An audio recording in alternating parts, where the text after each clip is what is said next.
Bonjour et bienvenue au Capricorne sur Mystère Tarot pour votre guidance de l'année 2021. J'en profite pour vous souhaiter mes vœux pour cette nouvelle année. Voilà, plein de bonnes choses, du bonheur, de la réalisation, de la joie, de l'amour, du succès, de la santé évidemment. Voilà, le meilleur pour vous. Je suis Maria Morgado, médium tarologue énergéticienne et j'utilise le tarot de Marseille pour cette guidance. Alors nous allons démarrer tout de suite dans le vif du sujet. Regardons quelle est l'énergie de votre année 2021. Eh bien, waouh, nous avons ici un mat et une roue de fortune qui annonce un nouveau départ, un nouveau commencement, une nouvelle étape de votre vie. Cette nouvelle étape, eh bien, c'est que tout simplement vous aspirez aujourd'hui au bonheur sur tous les plans, que ce soit affectif, financier, professionnel. Il y a une idée ici de vouloir le succès à tous les niveaux. Et ce qui est intéressant, c'est qu'avec cette force, vous avez en vous les ressources nécessaires pour atteindre votre objectif. Alors, qu'est-ce que vous allez devoir dépasser? Vous allez devoir dépasser avec cet empereur le fait de peut-être lâcher une certaine sécurité que vous avez. Vous êtes peut-être attaché à une situation, à des biens, peu importe. Mais il y a une sécurité ici qui, d'une certaine manière, vous empêche de prendre votre envol. Or, le jugement vous annonce ici à accepter de renaître, accepter de repartir. Entendez ici les messages de vos guides, soyez à l'écoute de ce qui vous vient, de votre inspiration, de votre guidance, que ce soit par vos guides ou que ce soit votre guidance intérieure. Vous allez en tout cas avoir ici l'inspiration pour pouvoir aller vers ce que vous souhaitez. C'est aussi une année où on vous invite avec ce jugement à communiquer tout azimut par rapport à vos besoins, par rapport à vos projets, par rapport à votre activité. Il y a ici, c'est faites du bruit, faites de la com autour de vous. Ok, c'est ce qui va vous permettre ici de retrouver une harmonie, une douceur de vivre, un bien-être, un apaisement, voire une guérison. Au niveau sentimental, nous avons ici un pendu, un amoureux et un monde. Alors, certains Capricornes sont clairement dans une relation, dans un trio. Voilà. On y va sans détour. On a ici un trio et à un moment donné, eh ben, qu'est-ce qu'il nous dit l'amoureux? Si on veut aboutir à quelque chose d'épanouissant, on ne peut pas être sur tous les fronts. On ne peut pas être dans la dispersion. D'ailleurs, il le dit bien ici, hein, votre obstacle, c'est une peur inconsciente de l'engagement. L'envie, j'ai presque envie de dire... ne le prenez pas mal, le syndrome de l'éternel adolescente qui veut toujours rester dans une forme d'insouciance, qui ne veut pas de responsabilité, qui ne veut pas d'engagement.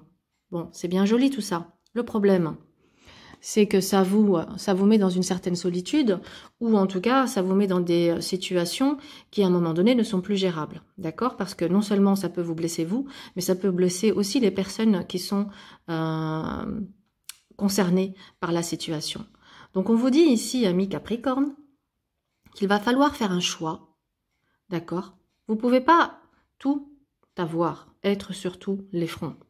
Donc il va falloir faire un choix, il va falloir comprendre pourquoi vous avez une difficulté à vous positionner, d'accord? Pourquoi cette difficulté à s'engager? Pourquoi cette peur de l'engagement? Voilà tout un travail, tout un questionnement qui ressort ici. Et d'ailleurs, cet ermite vous invite à cette introspection, vous invite à comprendre les véritables raisons de vos blocages, au niveau sentimental, évidemment, on parle de votre vie amoureuse ici. Pourquoi je persévère dans une direction qui, de toute façon, ne m'amène pas un épanouissement total, ça m'amène des plaisirs éphémères. Au bout du compte, je me sens néanmoins vide, je me sens néanmoins seule. Donc, à un moment donné, il va falloir aller creuser, hein. Il va falloir aller avec cette petite lanterne faire la lumière sur les zones d'ombre. Ouais, on n'aime pas trop ça, mais ça fait du bien quand on y arrive et qu'on dépasse nos problématiques parce que derrière, c'est que du bénéfice pour vous et pour les autres. Nous allons maintenant regarder au niveau professionnel ce qui se passe pour vous, amis Capricorne. Nous avons une impératrice, une lune et une justice. Alors, cette lune montre clairement que il y a de la déception, il y a de la désillusion. Il y a un sentiment de frustration dans votre professionnel. Vous ressortez comme quelqu'un d'intelligent, comme quelqu'un de compétent, qui s'investit, qui donne dans son entreprise. mais en même temps qui ne récolte pas forcément le fruit de ses efforts. Et cette justice vous amène ici à regarder les choses en face et à peser le pour et le contre de qu'est-ce que je fais? Est-ce que je reste dans cette situation? Est-ce que je sors de cette situation? Qu'est-ce que je peux faire? Quel est mon pouvoir? Quelle est ma capacité d'action dans cette situation qui me frustre pour que je puisse remettre de l'équilibre dans mon professionnel puisque ça me fait clairement défaut ici. Ok. Ici, on a une problématique de peut-être ne pas se sentir à sa place, ne pas se sentir dans son axe ou ne pas se sentir dans sa voie professionnelle. Il se peut que certains d'entre vous aient ici une passion, mais qu'aujourd'hui cette passion ne soit pas une source de revenus.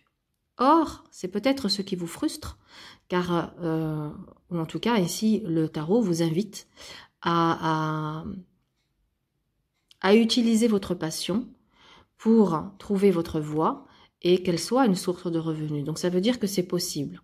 Votre problématique, c'est qu'aujourd'hui, vous avez beau donner, vous avez beau vous investir dans votre travail actuel, vous ne récoltez pas la reconnaissance et le fruit de vos efforts investis. Donc, regardez avec ce diable votre potentiel. C'est que vous êtes une personne passionnée, vous êtes une personne ambitieuse, vous êtes une personne avec un charisme, une séduction naturelle, vous avez un talent de persuasion, vous avez ce charme charismatique qui fait que vous obtenez tout ce que vous voulez. Voilà, vous avez juste, j'ai envie de dire, presque à claquer des doigts. Seulement, vous l'utilisez peut-être pas de manière correcte dans votre professionnel. Et aujourd'hui, on vous invite à le faire parce que c'est ce qui va vous permettre de trouver votre axe, votre voie, ou en tout cas de vous sentir véritablement à votre place. Allons voir ce que ça nous dit pour les finances. Alors, au niveau des finances, nous avons une papesse, un pape et une maison Dieu. Vous avez peut-être fait une demande de prêt, vous êtes actuellement dans l'attente de la validation de la banque pour pouvoir valider ce prêt et cet achat immobilier. Ça dit également que vous êtes quelqu'un de plutôt rigoureux, bon gestionnaire dans les finances. Mais ça parle également avec cette maison Dieu. Alors bien sûr, pour ici, ça va nous parler, certains d'entre vous vont investir dans l'immobilier. Certains vont dépenser pour du réaménagement, voire un déménagement. Mais ça nous dit également que vous pouvez avoir des surprises, bonnes ou mauvaises, au niveau des finances. Donc ça veut dire quand même, prévoyez une petite cagnotte, prévoyez un petit bas de laine, comme on dit, en cas de surprise inattendue, je sais pas, j'ai mon frigo qui lâche, mon lave-linge qui lâche, et ben hop, j'ai ma petite réserve pour pouvoir aller remplacer ce qui est cassé. Donc au niveau des finances, on a plutôt une année sous le signe de la protection avec ce pape, donc ça veut dire que je ne vais pas être en danger, je ne vais pas être en faillite, mais ça veut dire aussi d'être quand même sage et bon gestionnaire pour pouvoir faire face aux imprévus de la vie. Alors, l'obstacle à dépasser avec ce chariot, je réfléchis en quoi ce chariot est un obstacle pour vous. Alors, le chariot, qu'est-ce qu'il nous dit? Au niveau des finances, je suis désolée, j'ai un petit bug. Attendez, je laisse venir à moi. Au niveau des finances, le chariot. Ah, ça y est, je viens de comprendre. Le chariot nous parle d'un comportement face à l'argent qu'il est bon ici de modifier avec l'arcane 13. D'accord? Donc, peut-être que c'est mon comportement qui peut me mettre ici avec Maison Dieu en danger à certains moments. Donc, on vous dit attention à votre comportement, ne soyez pas trop impulsif, ne vous sentez pas trop invincible parce que ça peut vous jouer des tours. Et ça vous dit ici qu'il y a clairement dans vos comportements face à l'argent des choses à changer pour maintenir voilà, des comptes en bonne et due forme, comme on dit. Voilà, j'ai eu un petit bug, mais c'est venu. En tout cas, j'espère que cette guidance vous aura apporté des clés de compréhension. Je vous souhaite une excellente année et je vous dis à très bientôt pour d'autres vidéos. Au revoir.